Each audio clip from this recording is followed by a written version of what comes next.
What are you wearing over there? I'm wearing my Youth Australia merch. Youth Australia merch? What an amazing idea! That's pretty good. Maybe we should do that if you guys want some merch. Wow, hit us up if you'd like to see some merch. How cool would that be? Would love to hear from you. Yes. Indeed. Alright, that went well. Hello and welcome to the Youth Australia podcast. We're back with a brand new set, which we are really enjoying because it's super comfortable. Past set was nice, it looked nice, but it wasn't so good for our backs. And, We're lazy, we can't sell that. That's not the only thing that's comfy. yes, check out this wonderful Youth Australia merch. Maybe coming soon. Yeah, don't do that. It's all the back. It's good. Anyway, we're back with another installment in our testimony series, and we heard from Ethan last week, which was fantastic. Had some great words. Today we're going to be hearing from Levi. That's right, yeah. Should I just get straight into it, or do we have any announcements quickly? Not really. Just get keen. The announcement video is coming. We've got an announcement video, big stuff happening. Yeah. Should be dropping a week or so? We can do it all. Something like that, yeah. We'll say that. By the end of July. We'll get that. It's coming. That's all you need to know. Alright, well, I'll get right into it then. So, yeah, this week's my testimony. We had Ethan last week, and next week will be John. Now, Ethan explained last week that he had before Christ, during, and then after. Now, mine's not going to be kind of like that. It's going to be more of a situation, how God's helped me. And I need to explain now that my testimony isn't finished. I'm still working through it right now, but I'm going to bring that up at the end. So I'll jump right into it. I've got all the notes on my phone. Cool. Right, yeah. So I'm Levi Field. I'm 18 this year. No, last year. 19 this year. I know you were in. Yeah, I've, as a kid, had a pretty good upbringing. I was raised in a Christian family, so I knew God at an early age. I went to church most weekends, if not all. Probably close to all, but not all of them. Yeah. Yeah, nothing particularly bad happened as a kid for me. Everything seemed to go fine, and that was really good. I was raised with mum and dad, and my brother Joel there. I went to a pretty good school as well. But during that school is when I had the main problems in my life. Nothing to do with the school, just personal things. But I'll start in kindergarten. So my school, I was born and raised in New South Wales, which, as you know, is better than Queensland. Yeah, I had to make that comment. Yeah, I did. I have that in my notes. We won't bring origin into this. But it matters. Not that it matters, but it does matter. Yeah, so I also went to a school called Charlton, not the same Charlton that Ethan went to. It's called Charlton Christian College. It's in Fern, which is a small little area in New South Wales. Yeah, so that school, it goes from kindergarten all the way through to year 12, so 13 years of schooling in the same school. I did all 13 years there, didn't change schools once, so I kind of knew everyone as well, which helped with a lot of situations. But during that, I didn't have many friends at the start of the school life. So from kindergarten through till year 3, I had one best friend. Absolute legend. You could hang out with him, talk about literally anything. He was so cool. In year 3, halfway through year 3, he comes to school and he goes, "Hey Levi, I'm changing schools." And I was like, "Oh, what school?" And I couldn't tell you what school he moved to at that time, but it wasn't long until afterwards he moved, not just schools, but from away. So he moved all the way to Perth, which is a distance. Wow. But so coming from having one close friend and no one really else mattered because I had one good friend, to not really anyone, it was really hard for me and I didn't know what to do. So I was kind of like, during recess and lunch at school, just be walking around not knowing what to do. I eventually just started playing handball with the guys in my class. It was pretty close with them. Like I never had that connection with them though, which was a problem. Like coming from a friend I had a good close connection with to oh yeah, these are my friends, but they're not close friends. It really just kind of messed me up for the rest of junior school. I prayed about that a lot, and this is how God really helped me out. So as I said, problem, God helped me. That's going to be my kind of testimony today. So I prayed about that a lot, and it took a while. I was praying all through year 4. Year 5 came along, and that's when I met one of my best friends still to this day. Absolute legend, good to talk to, good mate. And I started making more friends. So that all happened when I was going through this really tough season, didn't know what to do, to getting an actually decent friend. That was great for year 5, but at the end of year 5 and pretty much through till year 6 and the start of 7, I copped a lot of bullying, just about different things. And it got really bad for me to the point where I'd fake sick to not go to school, and I'd have heaps of time off for little things. And it'd be like, Mum would know, no, it's not actually sick. I'd make up the dumbest excuses, and at one point I think I had like 2 weeks off in a row, just avoiding school. And it really wasn't good for me. And I prayed to God about that a lot, and once again, it took a long time for that to get fixed until the teacher, nicest lady I've ever had as a teacher, she pulled up the people for me, because I was still friends with these people that were, I don't think they knew how that was affecting me either. And she's like, listen, it's not on. And it got fixed after that, sure enough. A week later, everything was fine. It was awesome. And that was like the first time in a while since I felt relaxed at school. And I could go to school and be happy about going to school. And coming from not going to school for like 2 weeks at a time, it felt weird. So everything was fine during that. I'm just going to pull up my notes now because I don't know what's going on. That's great, mate. Yeah, so that happened a lot all the way until I think it was year 9. Yeah, it would have been year 9 for me, so I was in 2016, I believe. So I can do the math. I graduated last year, if that helps. That should be right though. I mentioned before my brother John. So we're at home, and my mum looked at him and goes, "Do you get a black eye, Joel?" And he goes, "Well, no, why?" And if you looked at his eye, it was kind of like slightly, you can see it was kind of like pushed out of his face a little bit. And he didn't have a black eye, so they didn't know what to do. So my mum works at an optometrist, and she goes in with him to get a scan. And they noticed there was like a big build-up behind his eye. And I wasn't really sure about what happened there, because at that time I was actually sick for like a week. I was really bad with a bad cold. And so it got so bad that Mum just rang me up. I'm home alone. She goes, "Yeah, we're just going down to Sydney Eye Hospital. Don't know what's wrong." And I was like, "Yeah, okay." I didn't think much about it because I was so sick I didn't really think. And it would have been a couple of days later where Dad comes home. Like, he came home every night, obviously. But he comes home and goes, "You go stay at your nan's for a while because we don't know what's happening." I was like, "Yeah, okay." So I went there. And then when I got over my cold fully, I went down to Sydney with him. And basically what happened was, I couldn't tell you exactly what happened when I was down there. But something went wrong, and my brother ended up in ICU, which, if you don't know, is the intensive care unit at a hospital. And Mum never really explained exactly what was happening. But we're sitting in the hotel room, and she literally just sat me down and said, "Listen, we don't even know what's going to happen during these next couple of weeks. Anything could happen." And that really hit me hard, obviously. And I didn't even think about school for a while after that. And this is where God comes in. So my pastor at the time, the old church I went to, I think he was down there to see someone else. And just by luck, ran into my parents. And he came in to see my brother, and in ICU. And from what I was explained, he wasn't really responsive at all. He would just be kind of like staring at the TV in his room and not really responding.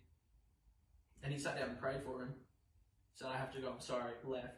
And just like that, my brother was just like, "Oh, I'm back." And it was a really powerful moment hearing that for me. And it was good then. Like, his eye was still big. It was still like bulging a bit. He was still in ICU for about 4 or 5 days after that. But from literally not being able to react to literally getting out of ICU was amazing. And they figured out what it was in his eye, and I've got it written here so I don't forget it. Yeah, so it was called an AVM, and that stands for, I'm going to try, arteriovenous malformation. And it's basically a bunch of your blood vessels and everything in your brain building up and kind of getting mixed together. And it affected and connected with his eye as well. And normally that's curable. And most of the time people are born with it. And it'll take about 3 years to cure. But his was really big, so they couldn't really do much about it without it affecting him even worse than it was. All it really was affecting him was he could see out his eye, it was just slightly bulging, and his balance wasn't perfect. So nothing to do really. So he came home, perfectly fine, got back to school. Nothing happened again for a while. I'll leave it at that and then come back to the rest of that story at the end. But God really pulled through in that because it affected the entire family. Like, my nan was at home and I'd ring her up and she was miserable. My auntie and my cousin and my uncle came down to see him. I was with them for a while they were down there because you only allowed 2 people in the ICU at the same time. So I spent a lot of time with them. I was a lot younger then, so I couldn't just chill in a hotel in Sydney by myself. And yeah, it was affecting everyone, but we got through it because of that. Just prayer from our past. It was really awesome. I'll leave that story for now and come back to it. But yeah, so everything went back to normal. He came home, went back to school, as I said, and we just got back to life. Now, in year 10 is kind of like the part of your life where you're like, what should I do after school? I've only got 3 years left, including year 10. And I had no plan. Like, there's nothing I really excelled at where I could go, oh, I'm actually generally interested in this job. And I didn't know what to do, and I prayed about that a lot, and nothing came to mind. And we're talking months later. We're just driving with Mum. I think we're in Macca's drive-thru actually. And she goes, you ever thought about youth ministry? And it never actually crossed my mind before about youth ministry because it was just something like I always went to. I never really thought I'd ever do. And I was like, oh yeah, just kind of brushed it off at the time because we're in Macca's. Like, I had something on my mind, you know? No, but getting the tubes. Tubes. Nice guys. But later on I thought about it, I was like, oh, that's actually pretty interesting. And one of my other best friends, he came up to me one day and he goes, alright, you're talking about youth ministry, right? I was like, oh yeah, kinda. In year 11, there's a vet course, which I cannot tell you what it stands for. All good. Vocational education something. Training, probably, yeah. And he goes, there's a vet course for ministry and theology, certificate 3. And I went, oh, that actually sounds really interesting because I didn't know what I was going to do, put them for my subjects for year 11 and 12. And the more I looked at it, the more I was like, oh, that's actually really cool. And I left it at that for a while. And then at the end of the year, I decided, yeah, I'll do that because I've got nothing else to do. That was like the greatest course I've ever done in my life. And I learned so much from it, and I met some good people there, good teacher, everything was great about it. But it didn't really help me figure out what I was going to do after school. Like, oh yeah, I've done a ministry course. What did that do for me? I think it was close towards the end of the year. We had a few people come in from Youth Alive, which is the course that 3 of us here are doing. And I didn't even think much about it, but I just kind of wrote it down on my phone, the contact number and email of our teacher. I just wrote that on my phone and left it at that. Did that course, it was only a 1-year course, finished up, got my certificate, winning. Year 12 hit, and I was just living life. This is where it gets a bit bad, but I'll finish up this story quickly. It then led to me doing Youth Alive this year, having a goal in mind, going further than just my, oh yeah, youth ministry is pretty cool. God, from that year of just praying, months of no response, God has opened so many doors through this course that I've done, and I've learned so much about what I should be doing, what I want to be doing after school. And that was amazing. Like, once again, there's another story about a lot of patience, a lot of time. It doesn't just happen instantly, but we got there. I'm going to bring a bit darker now. It's going to be wrapping up this testimony. When I said at the start, my testimony's not finished, it's because I'm still going through this right now. So, it would have been year 11. My brother and I were in the same class because year 11s and 12s, we had this, our school did this thing where we did HSC but called Focus HSC. So you do 3 years, 1 year, then 3 subjects 1 year, and then 3 the next. And so you do year 11 and 12 together. And my brother and I were in the same studies of religion. There we are. We did the same course, and it was around prelim exams, I think. And one morning, he goes up to my mum and goes, I can't see out my right eye at all.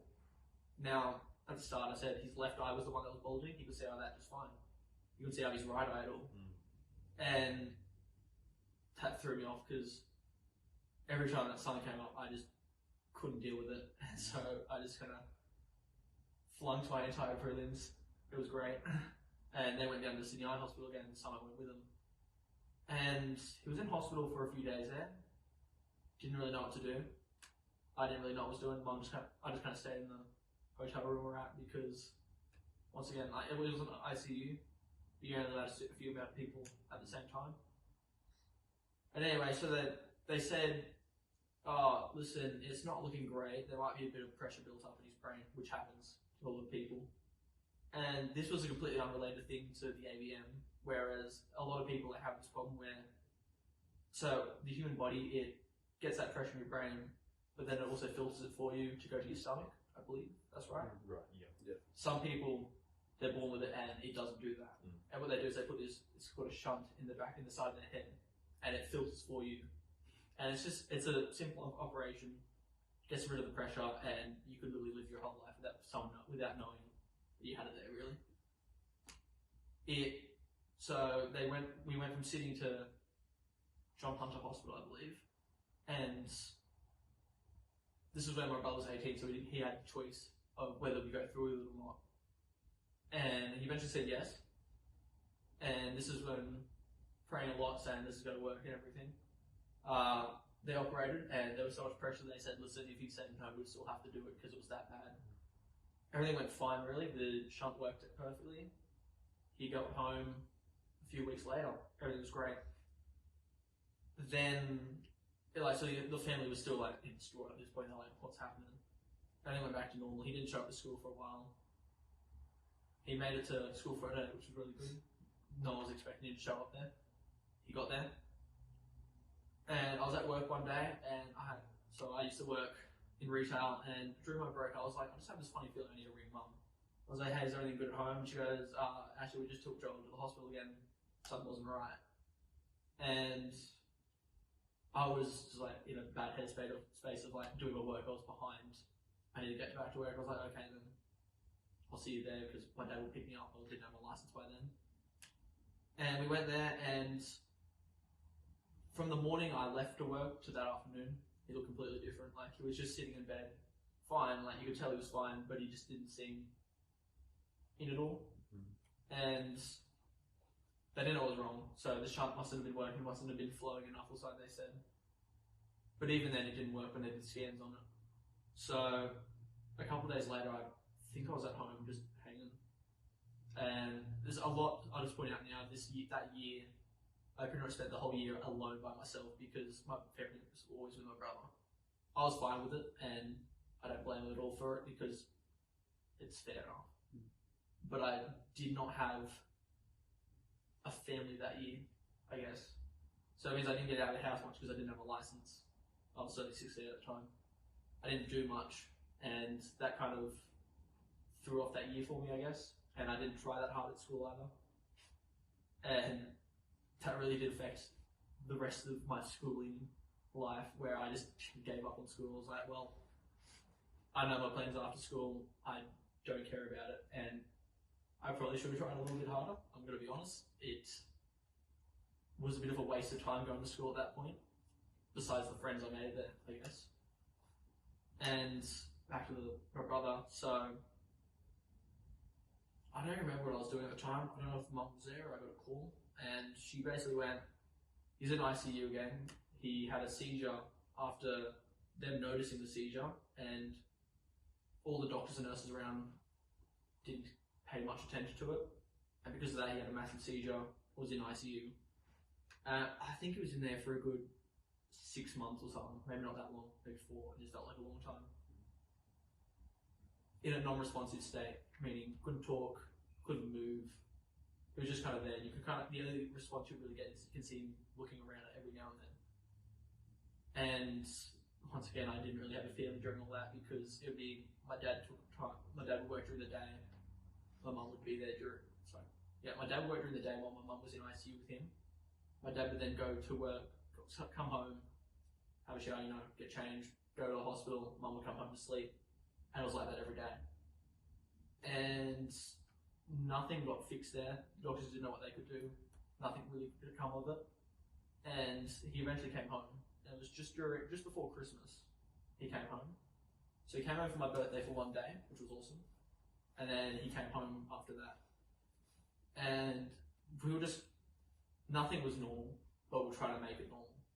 And so Christmas Day came. Literally I think it was like 3 o'clock in the morning. Mum shakes me awake and goes, listen, we're just calling the ambulance. Joel's not looking right. We're going to go to the hospital again. And so Christmas was probably like, that was probably the one worst year Christmas ever. And spent the day pretty much in the hospital. Went home. Didn't do much. Didn't meet up with anyone. It was a hard day for the whole family. And it was a real struggle because we're trying to get this normal life back on track, which just wasn't happening, but we're trying. And then we just got that thrown at us.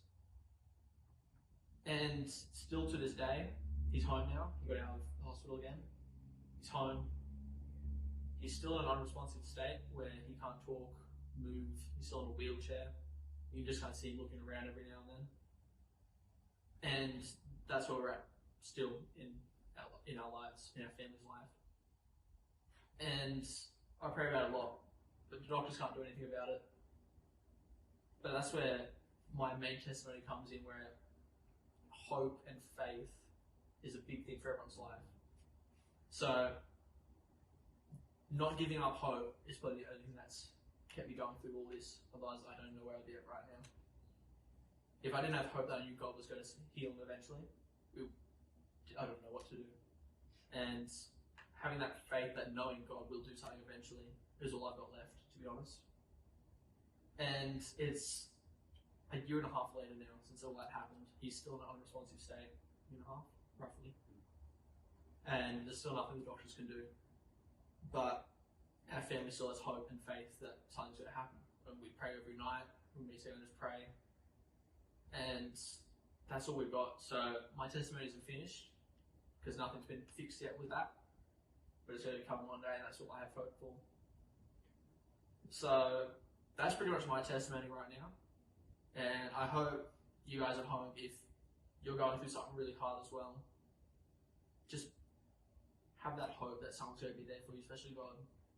And something's going to happen. Yeah, that's pretty much it.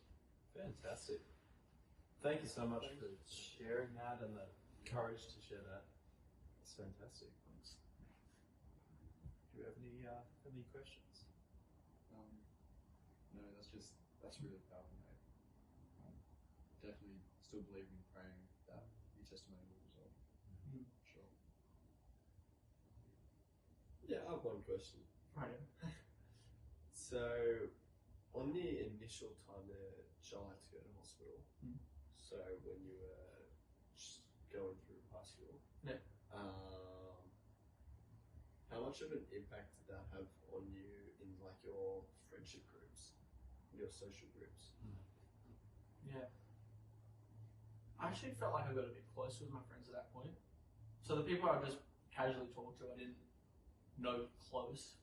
During that time, they really reached out for me, the people I wouldn't expect either. They really reached out to me like, hey, I heard what happened, how are you going? And I took a long time off of school because of all that. And they wouldn't just give up like one text, it would be multiple, like every now and then, hey, how's it going? How are you?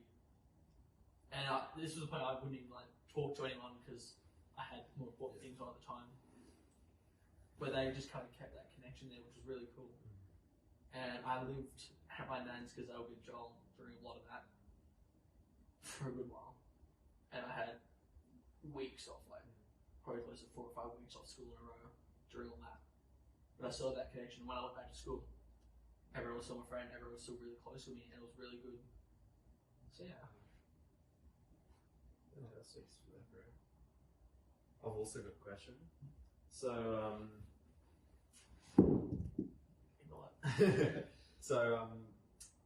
when you were talking about sort of some of the early things that you struggled with in your life, you talked about friend groups and trying to deal with that, and you talked about how you prayed about that, and how God really came through for you with some of that. I'm curious, what would you say is the way to go about recognizing answers to prayer? Ooh, that's something it took a long while for me to figure out, to be honest. Now, at the time, I didn't think much about it until I started thinking about my own testimony and realized, wow, my prayers have really been answered over the years. I wouldn't even think about it back then, to be honest. It was a more recent thing, like last year I would have gone, wow, God really did pull through during all that. And as I said, it took a long time for me to figure out that God opened so many doors for me during my course. When my teacher had to point it out for me, because at the end of the year, he put us on like a one-on-one session, we talked. He's like, so what are your plans? I was like, oh, so this happened, this happened, this happened. This is how I met, got this course, this is where I want to go. And he goes, it really does look like God's opening some doors for you. And that's when it kind of clicked and I'm like, wow, God really does pull through. Yeah. And I think that was a really good moment for me. Yeah. Sure. Wonderful. Well, thank you for taking the time to share that, and we'll absolutely be praying for you about that. And Yes, yeah, thanks. it's wonderful. And if anyone has anything they're struggling with, any prayer requests that you'd like to send our way, we'd love to pray for you guys. We really believe in the power of prayer. So please send us those our way. You can contact us a number of ways. We've got a contact form on the website. We've got our Instagram. We've got Twitter now. Lots of different things. Of course, on our Discord. All the details for that will be in the description of wherever you're finding this. And speaking of that, we have received some questions. So we put out a thing on the socials before we began this podcast. So let's have a look through those now. I saw some that were really good, but I think they're probably a bit big and maybe deserve their own topic, their own episode.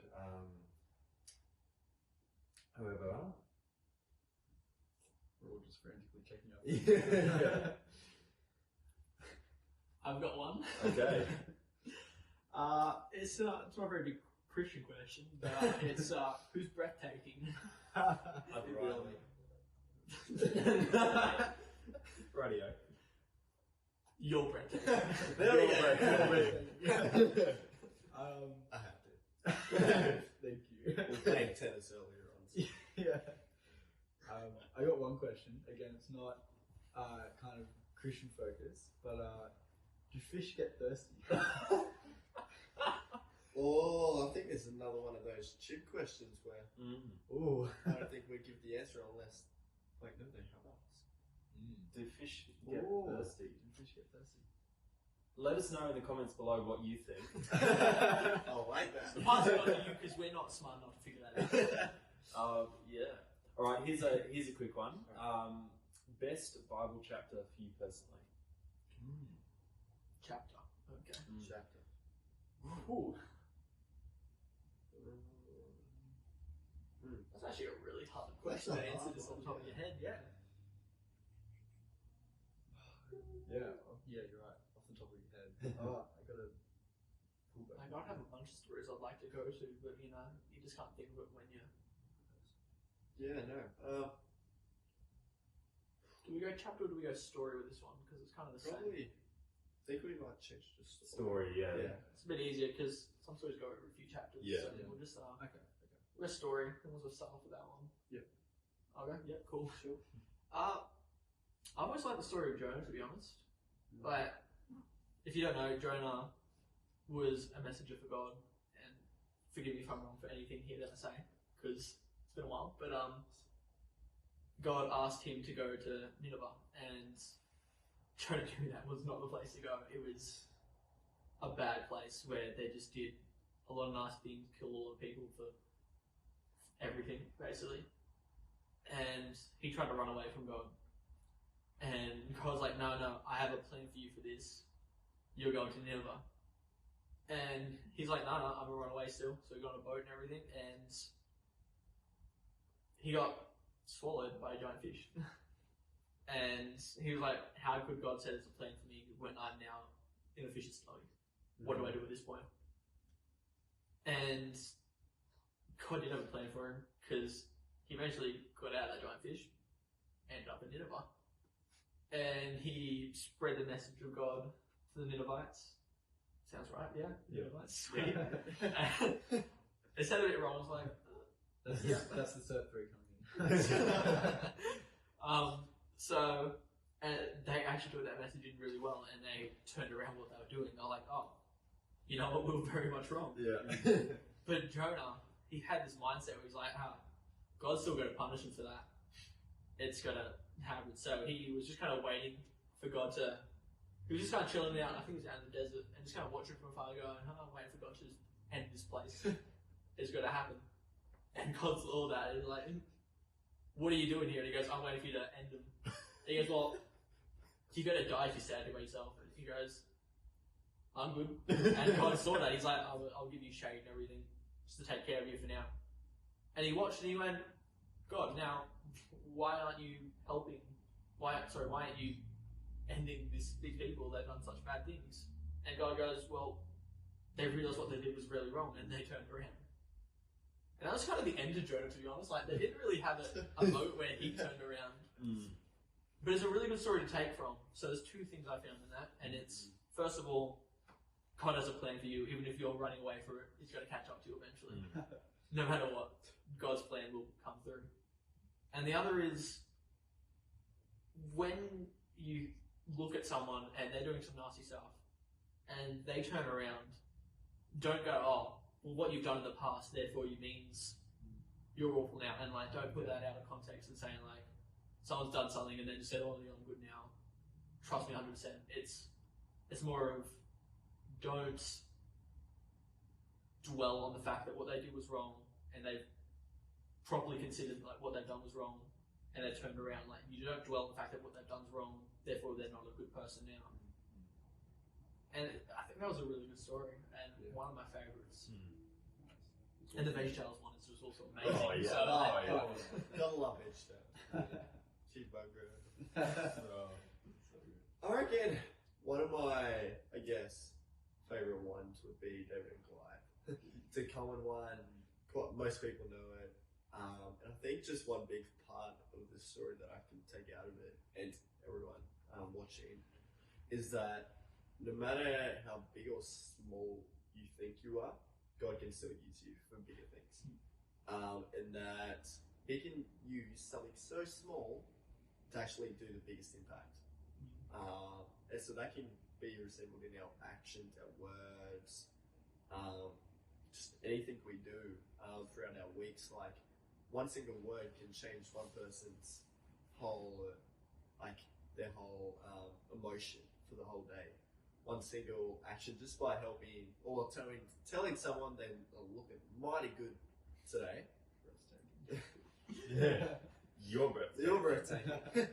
Can just change their whole attitude for the day. And so I think that's just one big powerful thing to take out of that story, is that no matter how small you think something is, God can still use it to actually have massive impacts in the future.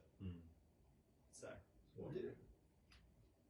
My absolute favourite part of the Bible is Jesus' sort of speeches and statements to his disciples at the end of the Gospel of John. I love the Gospel of John. I'm a real literature person. I'm into kind of classic literature and poems and Shakespeare and all that stuff. And I really love the Gospel of John with it's got such imagery and symbolism in it, and those last few chapters I find just incredibly amazing. And you know, this is where Jesus is saying, you know, do not let your hearts be troubled. Believe in God. You believe in God, believe also in me. In my Father's house has many rooms. If it were not so, I would have told you I'm going to prepare a place for you. And all these really statements of comfort for the disciples before he's going to the Father. It's such an amazing and powerful series of statements. Yeah. Nice. My favourite go-to Bible story of all time would be in Matthew 7, when Jesus is talking about the parable of the man who built his house on the rock and the man who built his house on the sand. Classic. So yeah, for those who don't know, a parable is just like a little example, like a narrative, and it's used to illustrate ideas and themes, basically. And this idea of a man who built his house on the sand and a man who built his house on the rock, basically, after they built their houses, the rain came, this huge storm, it was blowing and beating against the houses, and the one on the sand fell, but the one on the rock stood as it was built. And basically, what it's saying is, it's important that what we build our life upon, it needs a strong, firm foundation. And when we build our life upon earthly desires, upon things we can really get caught up on, things that we want, not,